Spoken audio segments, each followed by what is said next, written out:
The other night we were out to dinner with Tanya and Oscar from Freshtopia, and they brought their friend Barb. So I told them one of my favorite episodes that I've ever seen on Freshtopia was when they did composting with worm bins. And they turned to Barb and they said, that was Barb. And I got really excited because I wanted to learn how to compost in our apartment, but we don't have a yard. So she's gonna come over today and show us how to do a worm bin inside and what to do with that compost once you've made it.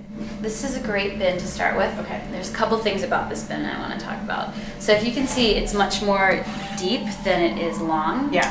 And since worms, these types of worms are surface dwellers, they're going to want to have less space this way. They're going to want to have more space that way. So in order for us to start this bin, you want to think about air circulation. And lid is great, but once you put that on, it's going to smell really bad. It's going to be like a trash can effect. Right. So that's why trash cans smell so bad, because they have the plastic and there's no air. There's no air, Okay. The lid is closed, that's why. Exactly. This is going to smell way better. I would suggest just drilling some holes on the sides. Okay. I would also suggest doing a few holes on the bottom, because since it's plastic and it's not breathable, water will just stay in here. Will the worms get out of the holes? Well, we're going to hopefully use a bit that's smaller. Small. Okay. Yeah.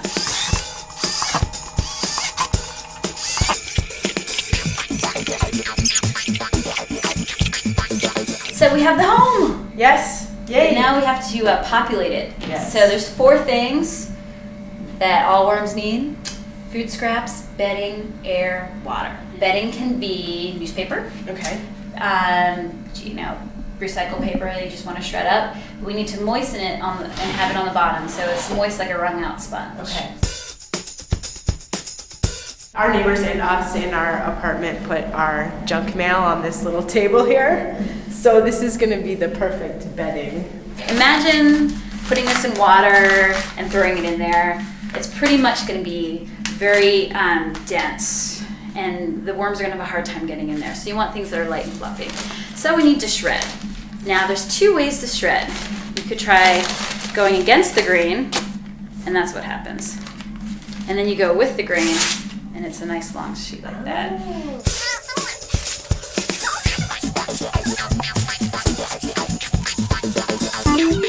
And there's other things you could put in here too. If you go and you happen to get coffee and you happen to get one of those paper cups in it, you can, cut that, rip that and put it in here, and the worms will eat all the paper fiber. I think I saw that on the video with Freshtopia.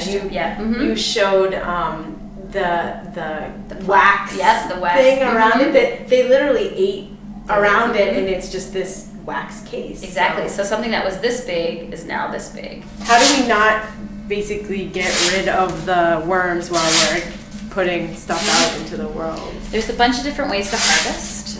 Worms are, close to 90% water, so they don't like the sun. So there's the piling method where you can, we'll just put it right here, put it out like this, a big pile of castings.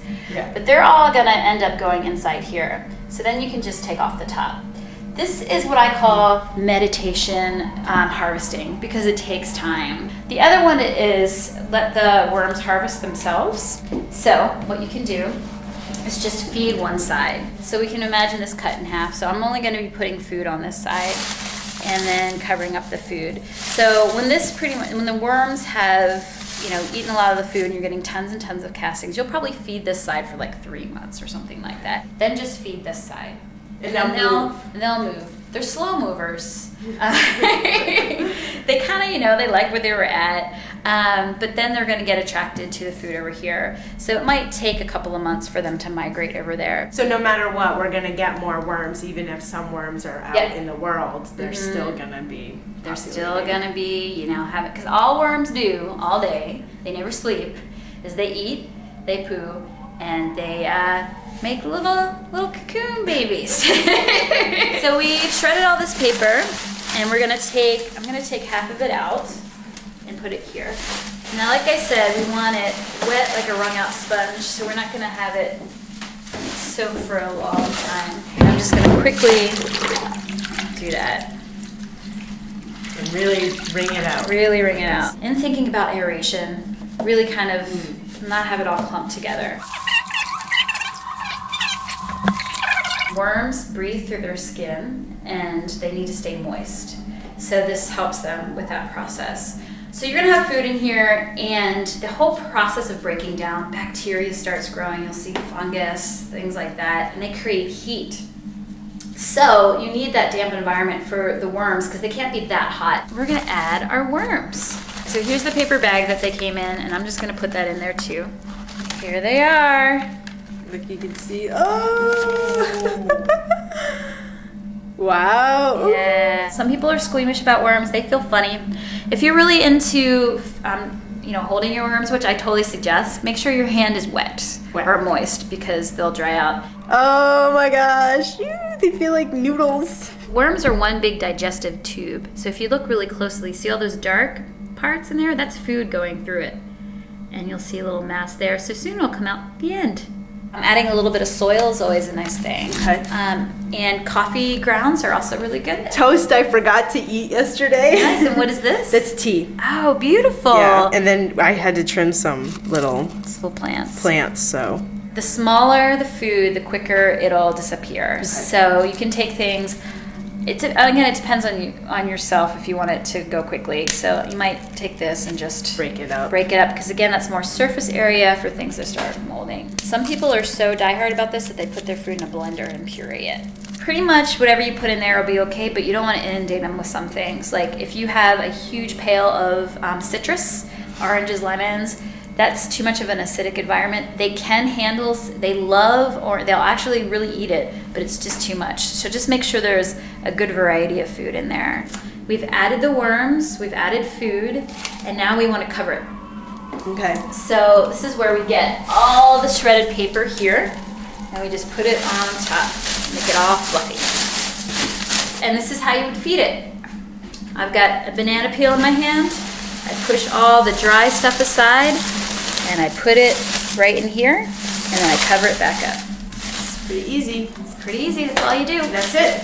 And because it's moist in here, this paper will, absorb some of the moisture and go down, so you can always just add to it. Some more, okay. Snap it shut. Great. Looks good, nothing's coming out the holes. And then we'll put it on our tray. And now, do you know where to put your bin? I don't. Is there a specific place we should put it? All right. Places that you shouldn't put it is directly in the sun. So anything that has extreme temperatures, so something that's really hot, so obviously not in the oven, in the sun. Someplace that can maintain a nice temperature. Okay. Actually, what I would love is to replace the garbage can with it. Okay. So instead of having a garbage can here, okay, we can just put this here, so when we have our food scraps, we can. That's perfect. So we'll just put it, so when we're cleaning our dishes, we can just. You can guerrilla compost, just go out into your neighborhood and hey, there's a tree, I'm gonna just throw this vermicompost, these castings, that's what they're called, instead of worm poo, castings. Put it in that tree out there, put it in somebody's garden, give it away as gifts. I mean, this is really great fertilizer. This is always an argument people make, it's just like, I'm just two people in my little apartment, what am I really gonna do? There's a huge, office building over there with tons of waste and it's going right into the landfill. There's the idea that everything counts, you know what I mean? Every little bit counts, but I feel it's really literally about changing culture and, passing on lessons. So if we do this and it's something that's interesting to us, then your friends are gonna do it because they're interested. They're like, wow, you do that? That's really cool. I wanna try that too. So even though you yourself maybe are not feeling like you're making a huge impact on the stuff that's going in the landfill, you're also influencing other people's choices. And that's huge. This kind of stuff is interesting and people are going to want to do it. I myself, since I was certified, I don't know, maybe like at least a third of my friends are interested in it and are doing it now. That's big. It's not just me anymore.